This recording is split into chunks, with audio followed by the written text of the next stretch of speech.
Saudara pelajar Madrasah Sanawiyah Negeri 1 Banda Aceh, Jumat pagi menggelar doa bersama sekaligus penggalangan dana untuk korban banjir di Aceh Utara, Aceh Timur, hingga Aceh Tamiang.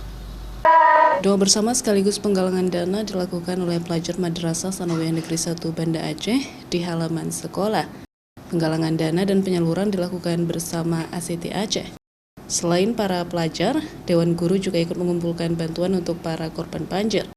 Penggalangan dana ini disambut antusias oleh siswa-siswi. Jadi hari ini apa yang kita lakukan ini adalah wujud kepedulian anak-anak dan seluruh warga MSN 1 Banda Aceh terhadap musibah yang menimpa saudara-saudara kita di daerah sana. Dana yang terkumpul ini akan disalurkan oleh Aksi Cepat Tanggap Aceh kepada para korban yang terdampak banjir di sejumlah wilayah di Aceh, seperti Aceh Utara, Aceh Timur, hingga Aceh Tamiang. Hingga kini para korban banjir masih memerlukan bantuan-bantuan, terutama obat-obatan, di mana banyak warga yang mengalami sakit setelah banjir.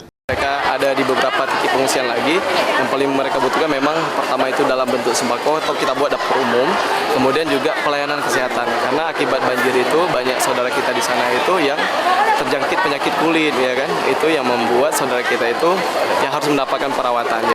Selain itu, Aksi Cepat Tanggap Aceh juga mengapresiasi antusias siswa-siswi yang begitu bersemangat dalam kegiatan penggalangan dana dan juga doa bersama yang dilakukan oleh pihak sekolah untuk korban terdampak banjir. Syahril, Kompas TV, Banda Aceh.